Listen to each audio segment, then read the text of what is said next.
Hey, welcome back to Chimera Miniatures, everybody. Per viewer request, today we're going to do something a little different. Now, as you all probably know by now, I have a business that I do selling custom miniatures, many of which are repainted HeroClix, which is, of course, a game where you play as various heroes from Marvel, DC, and on certain occasions, other universes. A viewer recently asked why, if I apparently know so much about comics, why I don't do any comic book related content. And the short answer is that I've really not kept up with comics for the past 10 years. This was also the same time I stopped actually playing HeroClix, and that was for a number of reasons. One, a falling out with my friend who I mostly played the game with. Around that time, my work schedule had also changed so that I could not consistently go to tournaments, which was very bad considering I was running them at the time, so I kind of had to stop doing that. Also around that time, WizKids had been acquired by another company, and they started pumping out way too much product. It used to be that every year there'd be one Marvel set and one DC set and maybe a special edition set of some kind of indie comic, and instead product was coming out every couple of months, if not every month. Older pieces were being made useless by something known as power creep, which is in the stuff coming out now, is a lot more powerful than the stuff they'd released previously, and it just seemed like the company was getting greedy and the game was becoming more about pay to win than just enjoying being able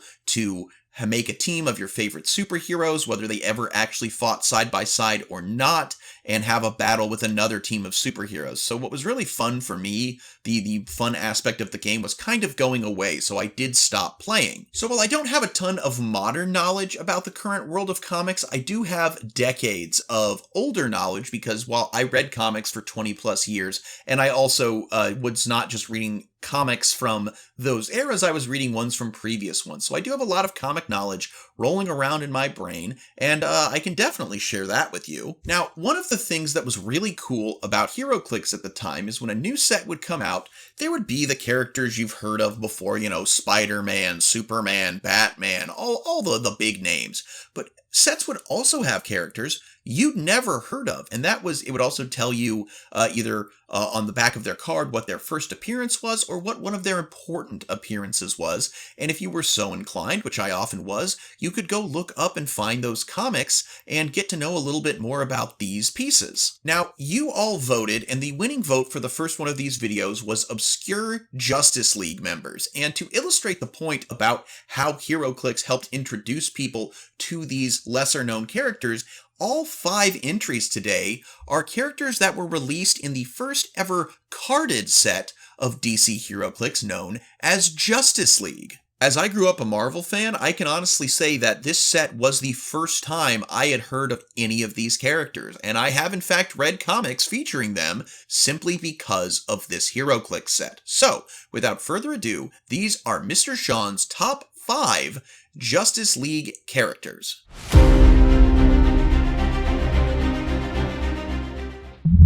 Up first, we have the Crimson Fox. Now, the Crimson Fox was actually not one, but 2 different people. Now, this was not a case of just one person leaving behind the mantle and someone picking it up, as with, say, Blue Beetle or even Spider-Man. No, this was 2 individuals working at the same time, and in fact, were twin sisters, Vivian and Constance de Aramis. The sisters ran Revson, a major Parisian perfume company, which may perhaps explain the origin of their pheromone-based powers.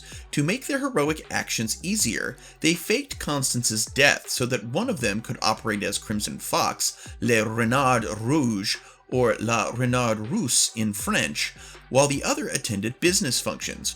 Readers of their comic book appearances could easily tell the difference between the two due to Vivian's more pronounced French accent.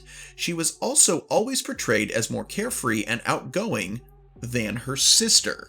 Oddly enough, these sisters created their own love triangle when they both fell in love with the hero Metamorpho. While there would later be a third Crimson Fox, the original 2 are deceased. Vivian de Aramis met her fate at the hands of French supervillain Bueter in Justice League International number 104 in October of 1995.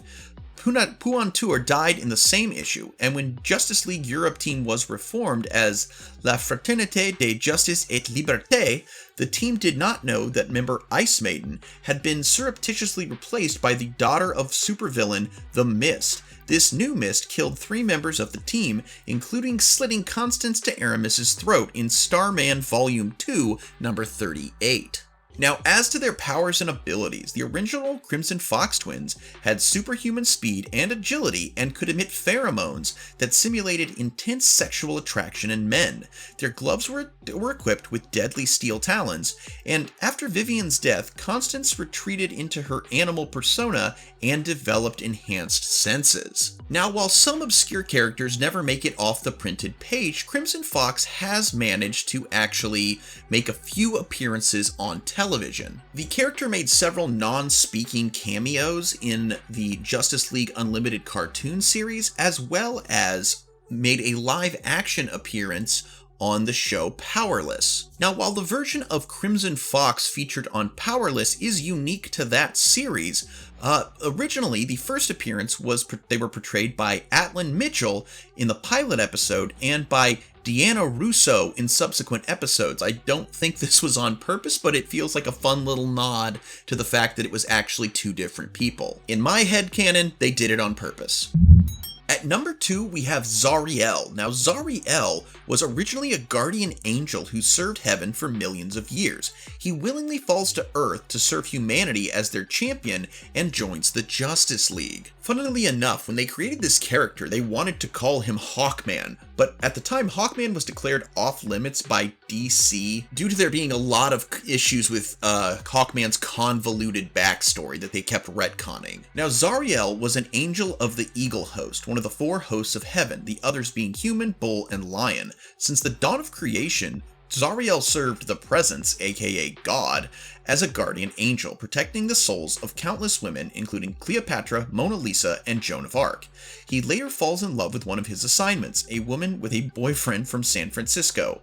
About the same time, Zariel accidentally learns of the secret plans of Asmodel, King Angel of the Bull Host and one of the generals of Heaven's armies, and a legion of Bull Angels attempting to succeed where Lucifer failed by overthrowing the Presence. In an attempt to be with his true love and escape Asmodel's wrath, Zariel pleaded his case before the 4 King Angels, one of which was Asmodel, expressing his desire to abandon his position in heaven as a guardian angel and seek his love on Earth.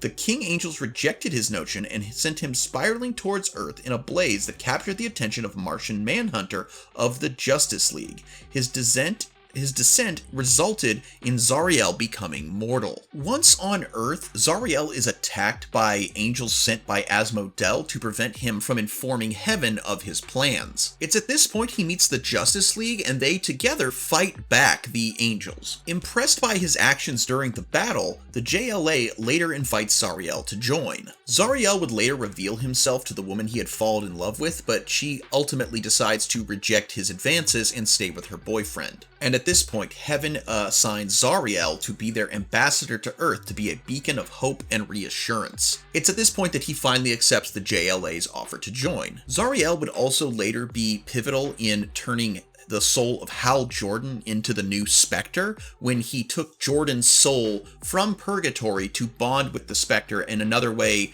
to defeat the efforts of Asmodel once again, who had bonded with the Spectre at that time. While Zariel eventually parted ways with the JLA, he is still technically considered a member and will join them in times of need. Now, as to Zariel's power, his most visible special attribute are his wings, which give him the power of flight at incredible speeds and with a high degree of control. As a former angel of heaven, Zariel is essentially immortal, immune to the usual mortal frailties of aging and disease. He apparently does not need food, water, air, or sleep, and has endured for millions of years serving paradise. Again, it seems that his angelic status was returned once he became heaven's ambassador. The most potent of his powers, though, is his devastating sonic scream, sometimes called a sonic flash, which is capable of tremendous amounts of destruction, an ability that is specific to angels of the Eagle Host. Zariel's scream is acutely attuned to the vibrational frequency that angels adopt when temporarily descending to the earthly plane, enabling Zariel to vaporize an angel in milliseconds. A less defined property is his angel's hood, which he refers to as his angelic overmind. It's a mental connection to heaven, and this grants him various abilities, including he can communicate with any type of animal and has a divine connection to the flow of magic on Earth. He can also sense good and evil around him and in people. He also has a number of other powers, including enhanced strength, durability, and agility when compared to a normal human. He can perform what he calls the Red Sea trick, enabling him to part a body of water in much the way Moses did, and on more than one occasion, he has been submersed in water for long periods without drowning, though I feel that's just more or less him not needing air. So yeah, did you know that the JLA had an angel on their payroll? At number 3, we have Aztec. Now, there are two versions of Aztec, but we're specifically talking about the first Aztec, Uno. The original Aztec first appeared in Aztec the Ultimate Man #1, which was the first of a mini-series about the character, but would eventually join the Justice League of America. Now, Uno, his actual name, is raised from childhood by a secret organization named the Q Society to be the champion of Quetzalcoatl to battle their enemy, the Aztec god Tezcatlipoca? I know I said that wrong, I'm sorry. He's given a magical suit of armor that bestows many abilities, complementing his peak human mental and physical abilities. After his training is complete, he enters the United States and assumes the identity of recently deceased physician Kurt Falkner. Aztec later joins the Justice League, but resigns when it is revealed that one of the mysterious benefactors of the Q Society is the supervillain Lex Luthor. He is later blinded, helping the League save the Earth in a battle against the planet-destroying machine Mageddon, apparently the Tezcatlipoca that the cult was referring to all along. Aztec ultimately sacrifices himself to allow Superman the chance to destroy Mageddon/Tezcatlipoca, I don't know how to say that word, during the World War III story arc. Now, as to his abilities, he has peak physical and mental conditioning. He wears an ancient helmet and armor powered by a 4-dimensional mirror from which he derives flight, infrared and X-ray vision, invisibility, intangibility, body heat camouflage, entrapment nets, plasma beams, and density manipulation, as well as augmenting his peak physical abilities to superhuman levels. The helmet could feed information directly into his brain, even after he was blinded in his first confrontation with Mageddon. The 4-dimensional power source could self-destruct in a highly explosive manner. Now, unlike Zariel, who is confined to the pages of the comic books, and unlike Crimson Fox, who never got really a speaking role on Justice League Unlimited, Aztec has been in Justice League Unlimited and has actually gotten lines. First voiced by Chris Cox in Question of Authority, and then later by Corey Burton in I Am Legion, he was part of the expanded Justice League. Again, apologies for mispronouncing probably a lot of those Aztec words. I always think the only one I've ever known is the Olmec god Ixtapalapaketl because of The Simpsons. Alright guys, before we get to the final two, I just want to take a brief second to again talk a little bit about my miniatures. Now, while I have told you previously I don't play HeroClix anymore, I still do a lot of work with customizing, repainting, and kit bashing HeroClix because they're a very nice quality miniature that makes it really easy to work with them, as well as they're not overly expensive to get in large quantities, therefore I don't have to charge an arm and a leg for my miniatures. Now, of course, we're talking about the Justice League today, so I should probably talk about some Justice League characters that I offer. Now, you've probably heard me talk about my spicy miniatures, so of course we're going to talk about that. While some of you have said you're not really interested in them, they are still my best seller. So here we have Vixen. While Vixen is definitely better known than the characters we're talking about today, she's not exactly Wonder Woman or Hawkgirl, even though she did serve as Hawkgirl's conflicting love interest for Green Lantern in Justice League Unlimited. A little bit of trivia there for you. This is the spicy version of her,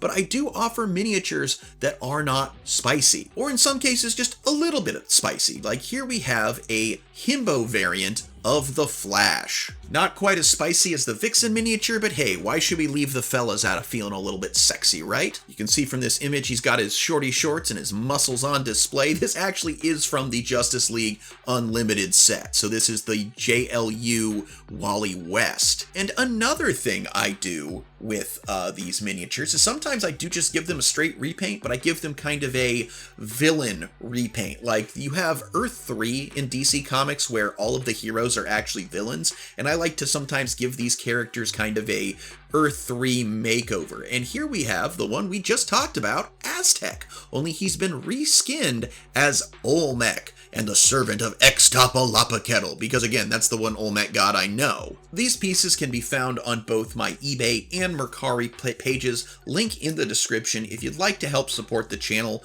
and you'd like to see more of this content, please consider heading on over to either of those sites and making a purchase. And with that being said, let's get back to those Justice League members.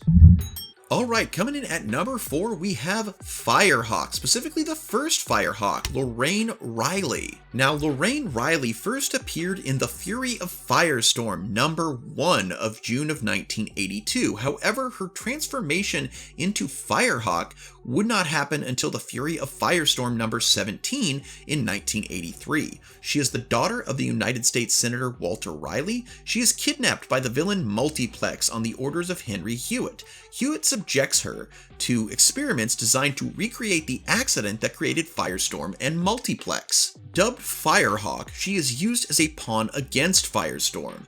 Now, over the course of The Fury of Firestorm, she becomes a supporting character and an intended romantic interest for Ronnie Raymond, one half of the composite hero. Later stories have her retiring from superheroics, then entering politics and becoming a US Senator.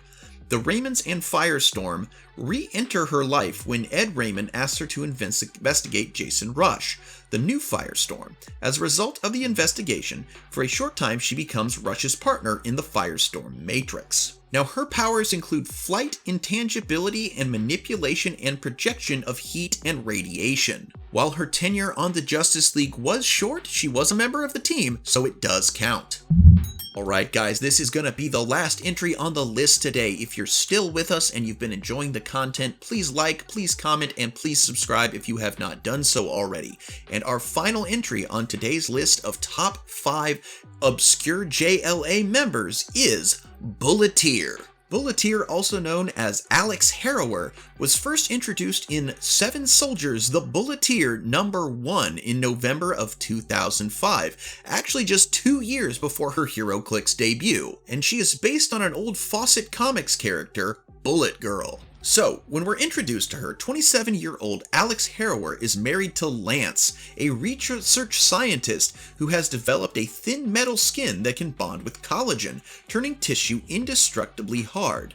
When this smart skin is applied to a living being, such as Lance's initial test subject, a mouse named Metal Mickey, the subject becomes endowed with superhuman strength.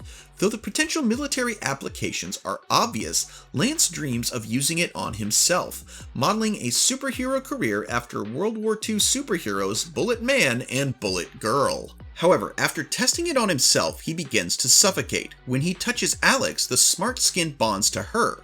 Rushed to the hospital, she is saved thanks to medics gaining access to bare skin covered by her wedding ring. Lance was not wearing his and dies of asphyxiation. Alex spirals into depression as her new appearance forces her to quit her job teaching autistic children. Another emotional blow comes at the discovery that her deceased husband's superhero dreams stemmed from a fixation on superhero-based pornography and an online affair with Super Sally Sonic, an immortal superhuman porn star. Distraught, Alex attempts to unalive herself. While trying to find a structure hard enough to kill her on impact, she comes across a train wreck and saves the people still inside. After those she saved call her a superhero, she decides to live up to the title, taking the name Bueter. She would go on to join the Seven Soldiers of Victory and later even the Justice League, specifically as a member of the Interim Justice League during the 52 series that also features Firestorm, Firehawk, who we previously mentioned, Super Chief, and Ambush Bug. And this goes badly as their first major villain, Skeets, kills Super Chief and many innocent civilians. She has aided the JLA several times since then, but has more or less faded back into obscurity. Now, as to her abilities, again, before the experiment, she was just a normal human, but after bonding with the smart skin created by her husband, her body became coated in a virtually indestructible metal shell. Though it was implied that her bones and other organs remain mostly unaltered, this metal coating originally granted her a degree of superhuman strength and near invulnerability to harm, though an assassin attempted to bypass this invulnerability by shooting her in the ear with a diamond-tipped arrow, and her arm was broken by a fight between her husband's affair partner, Sally Sonic. In her appearances after Seven Soldiers, she also seems to have developed the power of flight.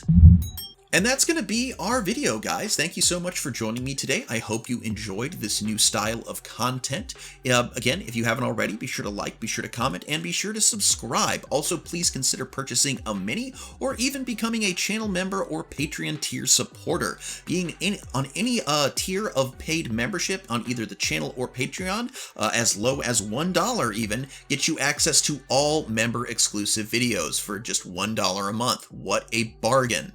As always, guys, I hope that you enjoyed the video and that you will join us for the next one. I'm thinking of doing something about the X-Men the next time I do one of these, as that is my favorite superhero team. But until next time, I hope that your favorite obscure hero gets the mainstream praise they deserve, and that you alpha great day and an even beta tomorrow.